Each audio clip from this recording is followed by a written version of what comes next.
Assalamualaikum warahmatullahi wabarakatuh. Halo semuanya, perkenalkan kami dari kelompok Desain UI UX. Di sini kami akan menjelaskan mengenai aplikasi yang sudah kami rancang, yaitu Moodplan. Sebelumnya perkenalkan, nama saya Tiffany Maulida, NPM 52303110005 dan 3 rekan saya. Perkenalkan, nama saya Nesha Fitri Aulia dengan NPM 52303110039. Perkenalkan, nama saya Lulu Andriani, NPM 52303111044.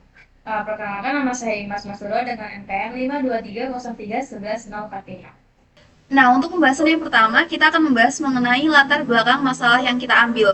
Sebenarnya, ide Moodplan ini muncul karena banyak banget pelajar yang lagi struggling sama tekanan akademiknya. Tugas yang numpuk, ujian, organisasi, semuanya bikin stres. Kemudian, parahnya lagi, banyak yang nggak tahu harus curhat ke siapa, atau kalaupun bisa, kadang malu buat ngomongin perasaan sendiri. Terus aplikasi kesehatan mental yang ada tuh jujur aja sering kerasa terlalu serius. Jadi malah males buka. Jadi mereka juga akan sulit mengekspresikan perasaan secara terbuka. Kemudian kurangnya media yang aman dan nyaman untuk mencurahkan isi hati. Kemudian aplikasi kesehatan mental yang ada juga seringkali terasa sangat membosankan dan terlalu serius. Nah, kami hadir sebagai solusi untuk membantu pelajar menjaga kesehatan mental. Lalu, apa sih Moodplan itu? Jadi Moodplan ini adalah aplikasi kesehatan mental untuk pelajar yang konsepnya kayak merawat tanaman virtual. Semakin kita menjaga mood, nulis jurnal, atau ngatur emosi, tanaman kita bakal tumbuh makin sehat. Jadi kayak ada progres visualnya, atau kita nggak melihat tanamannya berkembang. Nah, aplikasi ini akan membantu pengguna untuk mengenali dan mencatat suasana hati, kemudian menulis jurnal secara private dan mendapatkan afirmasi positif, kemudian meningkatkan fokus belajar melalui fitur timer yang ada dalam aplikasi ini. Oke, selanjutnya yaitu mengenai fitur apa saja sih yang ada di aplikasi Moodplan ini. Nah, aplikasi Moodplan mempunyai fitur utama, yaitu yang pertama ada mood tracker. Nah, jadi mood tracker ini itu bukan cuma sekedar milih emoji terus selesai, tapi di Moodplan ini mood tracking itu dibuat supaya pengguna itu bisa lebih sadar sesama perasaan mereka sehari-hari. Jadi misalnya hari ini lagi kesal karena tugas numpuk, atau besoknya itu senang kan nilainya bagus, itu semua bisa dicatat. Nah, kemudian yang kedua itu ada jurnal terpadu dan pupuk emosi. Nah, jadi fitur ini itu tempat pengguna bisa menulis apa saja yang mereka rasain. Misal mau curhat panjang, mau sekedar satu kalimat, mau nulis hal-hal random. Jadi semuanya bisa ditulis di jurnal ini. Terus kemudian juga ide utamanya itu setiap curhatan itu kayak pupuk buat tanaman virtualnya. Jadi semakin rutin nulis jurnal, tanamannya juga bakal tumbuh lebih baik. Nah, itu fitur ini tuh penting banget terutama buat orang-orang yang susah ngomong langsung ke orang lain, tapi butuh tempat buat buang sampah pikirannya mereka. Terus yang ketiga itu ada brankas jurnal. Nah, jadi kalau misalnya yang tadi itu tempat nulis, nah yang ini itu tempat menyimpan semua tulisan itu dengan aman. Nah, jadi brankas itu dibuat supaya pengguna ngerasa 100% aman, nggak ada yang bisa baca kecuali diri sendiri. Jadi kalau misalnya nulis hal yang sangat pribadi, nggak perlu takut bocor ke siapa-siapa. Ya, nah yang keempat itu ada mode fokus tunggu atau timer Pomodoro. Nah, ini itu berguna banget buat pelajar yang suka kehilangan fokus waktu belajar. Jadi pengguna bisa set timer fokus, misalnya 25 menit belajar, 5 menit istirahat. Nah, yang menarik, setiap kali menyelesaikan konsentrasi fokus, tanaman virtualnya itu ikut tumbuh. Jadi proses belajar nggak kerasa hambar, tapi lebih rewarding gitu. Kayak, yes, bukan cuma tugas berkurang, tanamanku juga makin sehat, kayak gitu. Terus, selanjutnya itu, yang kelima ada nafas daun. Jadi, ini tuh semacam latihan pernafasan singkat buat bantu menenangkan diri. Jadi, cocok banget buat pengguna yang lagi gelisah, tegang sebelum ujian, atau lagi overthinking malam-malam. Jadi paduan visualnya itu simple, tinggal ikuti ritme daunnya. Jadi terus tarik nafas, buang nafas, dan itu bisa bikin badan dan pikiran jauh lebih rileks. Terus yang terakhir itu ada botol afirmasi. Jadi ini tuh tempat menyimpan afirmasi positif yang bisa diambil kapanpun. Misalnya lagi down atau lagi ngerasa nggak ada yang percaya sama diri sendiri, pengguna bisa mengambil afirmasi dari botol ini. Jadi isinya itu bisa kalimat pendek tapi impactful. Kayak kamu cukup istirahat bukan berarti kamu lelah, atau kayak perasaanmu valid kayak gitu. Jadi afirmasi ini bisa ngebantu buat ngingetin pengguna kalau mereka itu nggak sendirian dan apa yang mereka rasakan itu wajar. Nah, jadi asal ini saling terhubung ke pertumbuhan kenangan virtual. Jadi tujuan itu biar self-care terasa lebih ringan, lebih fun, dan tetap produktif. Pengguna nggak cuma dapat manfaat mentalnya, tapi juga dapat motivasi visual yang bikin mereka itu pengen balik lagi ke aplikasi. Kayak gitu. Nah, selanjutnya yaitu ada target pengguna mood plan. Nah, target pengguna aplikasi mood plan ini siapa aja sih?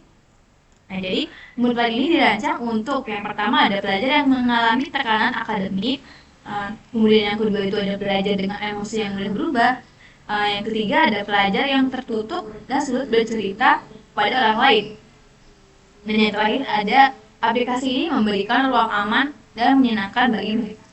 Selanjutnya akan dijelaskan oleh teman saya. Di sini saya akan menjelaskan user persona dari aplikasi Moodplan. Yang pertama ini adalah Alia Putri, di umur 17 tahun. Nah, sekarang menjadi siswa kelas 12 IPA. Kemudian latar belakangnya ini sedang persiapan SNBT. Alia ini anaknya aktif banget, ikut OSIS, kemudian jaga nilai, siapin ujian, tapi jadinya gampang banget buat burnout gitu. Masalahnya, Alia ini tipe orang yang suka nahan-nahan dan ngerasa lemah kalau ngaku lagi stres gitu. Jadi dia butuh tempat buat ngeluarin isi kepala tanpa harus cerita ke orang lain. Kemudian ada kebutuhan dan motivasi. Kebutuhan yang pertama ini privasi. Wajib ada PIN atau kunci. Kemudian ada alat bantu manajemen waktu, timer Pomodoro agar bisa belajar dan istirahat terstruktur. Terus yang terakhir, cara cepat untuk mencatat emosi tanpa makan banyak waktu. Untuk perilaku teknologinya dia power user, sangat bergantung pada Google Calendar, Notion untuk catatan, dan Spotify untuk playlist fokus. Lanjut ke persona kedua ya, Rizky Maulana. Umurnya 16 tahun, profesinya sekarang tuh siswa kelas 10, latar belakangnya itu gamer. Jadi tujuan si Rizky Maulana ini, dia pengen nyoba aplikasi yang bisa bantu ngatur mood biar lebih stabil. Soalnya si Rizky ini gampang banget berubah gitu. Kalau bisa dia pengennya yang seru kayak game, jadi sambil ngatur mood yang juga gak ngebosenin gitu. Terus kalau hambatan dan tantangannya tuh si Rizky sangat mudah bosen kalau misalkan aplikasinya nggak engaging. Terus kosakata emosinya terbatas, bingung kalau ditanya apa yang kamu rasain gitu. Terus ada kebutuhan dan motivasinya sendiri, itu tampilan visual yang sangat menarik, interaktif, dan rewarding. Terus ada progres yang jelas, atau ini tanaman cepat tumbuh, dapat item baru atau pot lucu, tidak mau diselamahi atau merasa seperti sedang diterapi gitu. Terus perilaku teknologi sendiri, gamer, dia aktif di TikTok, Discord, dan bermain game mobile yang memiliki elemen progresif dan koleksi. Misalnya Stardew Valley, Animal Crossing. Baik, selanjutnya kita masuk ke user flow. Sebelumnya apa sih itu user flow? Jadi user flow itu simpelnya adalah alur perjalanan pengguna waktu pakai aplikasi. Semacam langkah-langkahnya gitu dari buka aplikasi sampai selesai pakai fitur tertentu. Nah, tujuannya itu untuk mempermudah navigasi pengguna, lalu meningkatkan kenyamanan penggunaan, serta membuat alur aplikasi jadi lebih jelas dan terstruktur. Jadi nanti pas deploy-nya jadi lebih mudah.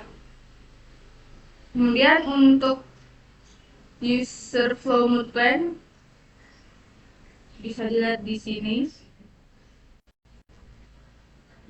Mulainya dari onboarding. Mulai dari buka aplikasi, terus nanti masuk ke halaman welcome, terus nanti ada intro fitur-fitur. Kemudian untuk metode login-nya nanti bisa milih masuk pakai email atau masuk pakai Google. Setelah masuk menggunakan akun, nanti langsung masuk ke halaman home. Nah, di halaman home ini, kemudian pada menu utama, itu nanti kita bisa milih fitur. Ada beberapa jenis fitur di sini. Yang pertama itu ada mood tracker. Nah, di fitur mood tracker ini kita dimulai dari user memilih mood sesuai dengan spektrum warna. Terus nanti bisa juga membuat catatan singkat. Nah, ini opsional sih, jadi bisa enggak, bisa ya. Terus nanti mood yang udah dipilih nanti disimpan. Nah, setelah mood yang sudah dipilih itu disimpan, nanti cuaca tanamannya itu akan berubah sesuai mood yang dipilih. Kemudian nanti langsung disimpan dan kembali ke home dengan otomatis. Terus fitur yang kedua itu ada jurnal atau pupuk emosi.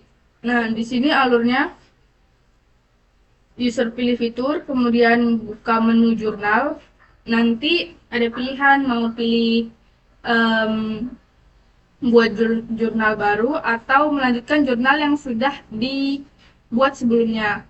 Kemudian di sini user akan memilih mood lagi, disuruh memilih antara moodnya negatif atau tidak. Nanti ketika moodnya negatif, promnya akan muncul, terus lalu kemudian akan menulis jurnal. Setelah itu jurnal disimpan dengan opsi kunci. Nanti pengguna bisa memilih jurnal yang dia tulis itu ingin dikunci atau tidak. Jadi ketika jurnal itu dikunci, hanya dia yang bisa melihat, jadi nggak bisa dibuka oleh siapapun kecuali penggunanya sendiri. Kemudian setelah jurnal itu disimpan, nah tanamannya itu mendapatkan pupuk dan tumbuh. Jadi jurnal itu diibaratkan sebagai pupuk untuk tanamannya. Kemudian jurnal yang disimpan masuk ke daftar jurnal yang tersimpan. Kemudian nanti balik lagi ke home. Terus fitur yang ketiga itu ada mode fokus. Itu untuk Podomoro. Ketika nanti pengguna pilih fitur ini, nanti akan diarahkan untuk memilih durasi sesi fokusnya. Jadi bisa diatur sendiri. Kemudian timernya berjalan. Nanti setelah sesinya selesai, terus ada waktu istirahatnya juga. Kemudian setelah menyelesaikan sesi fokusnya tersebut, user akan mendapatkan reward, yaitu pertumbuhan tanaman. Lalu nanti setelah sesi yang dilakukan user itu disimpan, nanti akan masuk ke statistik dan akan diperbarui setiap kali. Lalu kembali ke home lagi.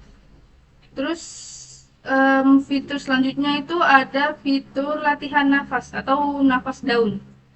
Di sini